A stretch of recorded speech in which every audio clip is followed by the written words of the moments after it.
Hai semua, selamat datang. Hari ni kita nak tengok macam mana satu tindakan yang nampak kecil kat sekolah sebenarnya boleh bagi impak yang super besar untuk planet kita. Jom kita selami misi sekolah kita, bebas penyedut minuman plastik. Okey, sebelum kita mula lebih lanjut, saya nak tanya satu soalan. Cuba fikir sekejap. Setiap kali kita minum air guna penyedut minuman plastik, lepas dah habis minum, kita buang. Tapi pernah tak kita terfikir, ke mana sebenarnya benda tu pergi? Sebenarnya, jawapannya agak menyedihkan. Beribu-ibu, malah mungkin berjuta-juta penyedut minuman plastik ni berakhir kat dalam laut kita. Hari-hari tahu. Benda ni bukan saja buat laut kita kotor, tapi ia betul-betul membahayakan hidupan laut. Macam penyu, ikan, bayangkanlah, diorang termakan plastik tu. Ini masalah yang serius, kawan-kawan. Jadi, untuk perbincangan kita hari ini, ada 4 benda penting kita akan tengok. Mula-mula, kita fahamkan dulu masalah plastik ni. Lepas tu, kita akan tengok satu kempen sekolah yang sangat best. Seterusnya, kita bandingkan penyedut minuman kertas dengan plastik. Dan akhir sekali, yang paling penting, macam mana kita semua boleh jadi sebahagian daripada penyelesaian. Jom! Baiklah, kita dah nampak masalahnya. Tapi, jangan risau, ada berita baik. Ada yang dah mula bertindak. Jom kita tengok satu contoh inisiatif yang hebat, iaitu kempen yang dijalankan oleh Sekolah Kebangsaan Seri Pertiwi. Jadi, apa sebenarnya kempen bebas penyedut minuman plastik ni? Ini adalah satu usaha yang sangat-sangat bagus dari SK Seri Pertiwi. Mereka berjaya satukan semua orang kat sekolah tu, murid-murid, cikgu-cikgu, pakcik-makcik kantin, semua sekali bekerjasama untuk berhenti guna penyedut minuman plastik. Tujuannya nampak mudah kan? Tapi kesannya pada alam sekitar tu sangat besar.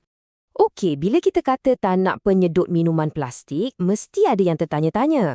Nak ganti dengan apa kan? Pilihan yang paling popular tentulah penyedut minuman kertas. Tapi betul ke ia lagi bagus? Jom kita tengok pertarungan kertas lawan plastik. Okey, perbezaan yang paling asas sekali datangnya dari mana benda ni dibuat. Penyedut minuman kertas, macam namanya, dibuat dari kertas yang datang dari pokok. Pokok ni sumber yang boleh diperbaharui. Maksudnya kita boleh tanam balik. Tapi plastik pula? Ia dibuat dari petroleum, sumber yang kita gali dari dalam bumi. Dan satu hari nanti, ia akan habis. Cuba kita tengok jadual ni. Nampak jelas kan? Tapi saya nak anda fokus kat baris tahap pereputan. Ini yang paling penting.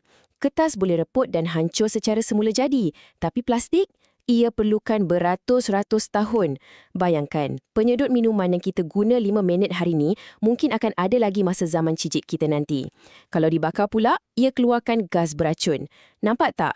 Pilihan kertas jauh lebih selamat untuk bumi kita. Tapi, ada tak persamaan diorang ni? Mestilah ada. Dari segi rupa, bentuk silinder tu sama je. Fungsinya pun sama untuk minum air. Jadi sebenarnya nak tukar dari plastik ke kertas tu tak adalah susah mana pun kan. Pengalaman tu lebih kurang sama je. Okey, kita dah faham masalahnya, kita dah nampak pilihannya. Sekarang bahagian yang paling best sekali. Giliran kita pula untuk bertindak. Inilah masanya untuk kita semua tunjukkan yang kita pun boleh jadi wira alam sekitar. Saya suka sangat dengan kata-kata ni. Ia ingatkan kita yang isu ni bukan pasal penyedut minuman semata-mata. Isu ni jauh lebih besar.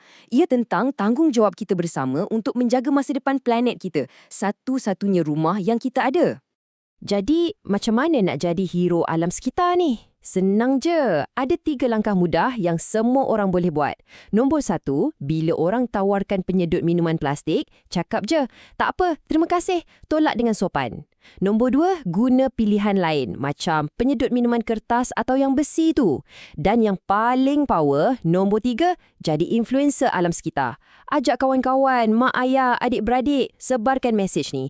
Lagi ramai, lagi besar perubahannya. Ingat tau, jangan sesekali rasa tindakan kita tu kecil dan tak bermakna. Mungkin ada yang fikir, alah, aku seorang je yang tak guna. Apalah sangat boleh ubah. Jangan fikir macam tu. Setiap kali anda kata tidak pada plastik, ia adalah satu kemenangan kecil.